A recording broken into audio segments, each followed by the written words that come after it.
अब देखिए स्टूडेंट्स, पिछली वीडियो में हमने समझ लिया था कि ठीक है एक्स की वैल्यू कैसे फाइंड करते हैं, तो उसके हम फर्दर पार्ट्स कर रहे हैं। ठीक है, तो देखो इसका सोल्यूशन क्या होगा। हमारे पास एक्स की वैल्यू फाइंड करनी है 3/4 whole raise to power 2x + 1 is equal to 3/4 की पावर 3 उसकी होल पावर 3। ठीक है, तो अब देखो अब इसको कैसे सॉल्व करेंगे। यहाँ पे 2x + 1 लिखा, अब यहाँ पर क्या आएगा 3/4 3 × 3। यहाँ पे कौन सा यूज़ हुआ है, x⁻m whole raise to power n is equal to x⁻m × n।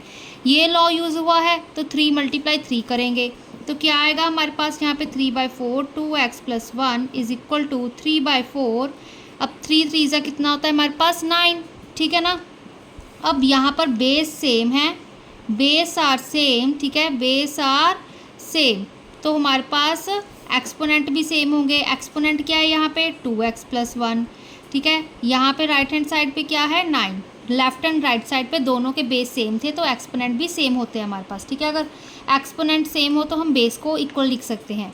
तो यहाँ पे इसको सॉल्व करते हैं। 2x एज इट इज़ रखा, 9 यहाँ पे प्लस का 1 था left hand side, right hand जाके माइनस का 1 हो गया, तो 2x इज इक्वल टू 8 आ गया। अब x की वैल्यू 8/2। ठीक है, मल्टीप्लाई में था 2, राइट हैंड साइड जाके डिनोमिनेटर में चला गया, तो x की वैल्यू 4 आ गई। ठीक है, 2 × 1 = 2 2 4 = 8। ठीक है ना, तो बेसिकली अगर आप यहाँ पर भी चेक भी करना हो तो पुट करके देखेंगे x की वैल्यू 4, 2 4 = 8, 8 + 1 9, तो यहाँ पर भी तो 3 3 = 9 ही बन रहा है। ठीक है, तो ये इसका आंसर आ जाएगा।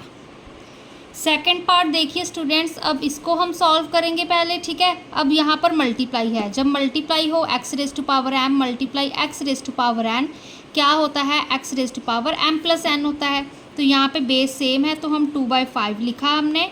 x की वैल्यू m + n, m की वैल्यू 3 है प्लस n की वैल्यू 6 है। ठीक है, ये चीज़ लिखी। यहाँ पे फिर 2/5 3x। अब 3 + 6 कितना होता है हमारे पास 9। ठीक है, यहाँ पे 2/5 3x। ठीक है, अब यहाँ पर भी बेस सेम है left hand side and right hand side, तो 9 इज इक्वल टू 3x लिख लिया। कन्वीनियंस के लिए 3x इज इक्वल टू 9 लिख लो। अब x के साथ 3 मल्टीप्लाई हो रहा था। ठीक है, तो राइट हैंड साइड जाके वो डिनोमिनेटर में चला गया, तो x की वैल्यू 3 3 = 9 होती है हमारे पास। ठीक है, तो x की वैल्यू 3 आ गई। यही तो चीज़ फाइंड करनी थी। अगर कंफ्यूजन है तो पुट करके देख लो।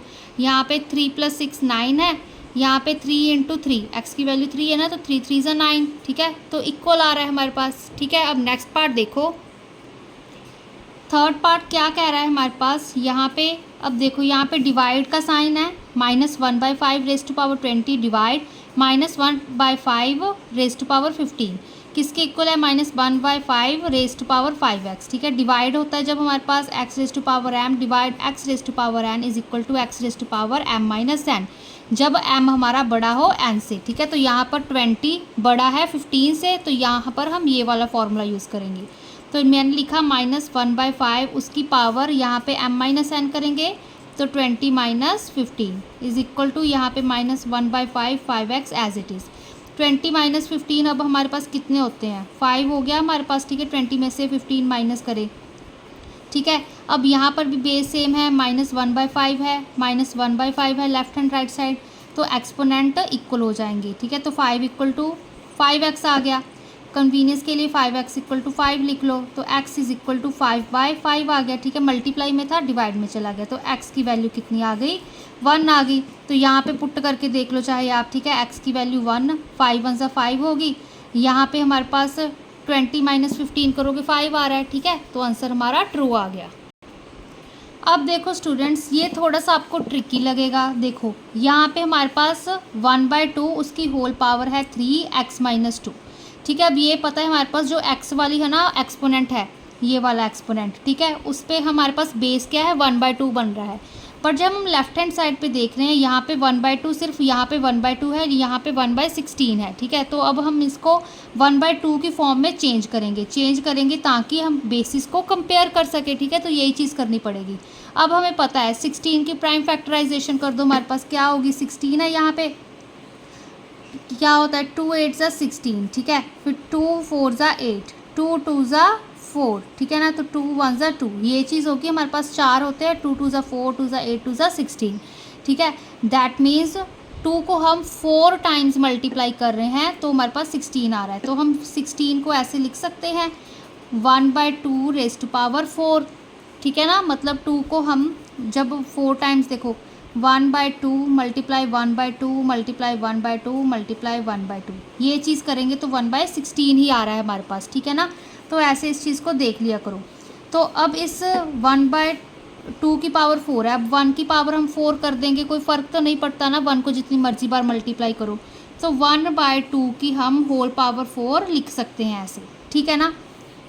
तो अब इस चीज़ को 1/16 की हम यहाँ पे वैल्यू पुट कर देंगे, 1/2 की होल पावर 4 मल्टीप्लाई यहाँ पे 1/2 की पावर स्क्वायर, ठीक है। फिर ये right hand side as it is आ जाएगी हमारे पास, ठीक है। अब हम फॉर्मूला अप्लाई करेंगे, x raise to power m multiply x raise to power n is equal to x raise to power m plus n का। x क्या है हमारे पास 1/2, उसकी पावर क्या है, m है 4 प्लस n है 2, ठीक है। ये right hand side as it is लिखेंगे, ठीक है। अब देखो 4 + 2 कितना होता है 6, तो 1/2 यहाँ पे 6 आ गया, ठीक है। अब देखो राइट हैंड साइड हमारे पास 1/2 है बेस में, लेफ्ट हैंड साइड भी 1/2 है बेस में, बेस सेम हो तो एक्सपोनेंट्स इक्वल हो जाएंगी हमारे पास, ठीक है ना। तो 6 is equal to 3 of x - 2, ठीक है ना। अब यहाँ पे इज इक्वल टू का साइन है, दैट्स वाई हमारे पास अगर बेस सेम है, ठीक है, तो पावर्स इक्वल हो जाएंगी, ठीक है। अगर पावर्स इक्वल होती है तो बेस हमारे पास इक्वल हो जाते हैं, ठीक है। तो अब इसको सॉल्व करो, ठीक है। पहले तो मैंने यहाँ पे 3x - 2 इसको टर्न करके लिख लिया, ठीक है। अब देखो 3 × x 3x minus plus minus minus हो गया, 3 × 2 = 6 is equal to 6, 3x is equal to, ठीक है, यहाँ पे 6 + 6 हो जाएगा, माइनस का था राइट हैंड साइड जाके प्लस का हो गया। 3x इक्वल टू 6 + 6 कितना होता है हमारे पास 12, ठीक है। x इज इक्वल टू, अब 3 मल्टीप्लाई में था x के साथ, राइट हैंड साइड जाके वो डिवाइड में चला गया, तो x की वैल्यू कितनी आ गई 4, 3 × 4 = 12 होता है ना, तो ये हमारा इसका आंसर आ गया, ठीक है ना। तो इसको भी आप अगर वेरीफाई करना चाहो तो यहाँ पे कर सकते हो। 4 यहाँ पे 4 वैल्यू पुट करेंगे, 4 - 2 2 होता है, 2 × 3 = 6 होता है हमारे पास, ठीक है, 6 होता है। अब यहाँ पर हमने ये चीज़ निकाली थी ना, तो यहाँ पे 4 है, 4 + 2 6 होता है, ठीक है। तो ये हमारे पास इक्वल आ गई, ठीक है। तो इसके साथ हमारी ये एक्सरसाइज कंप्लीट होती है।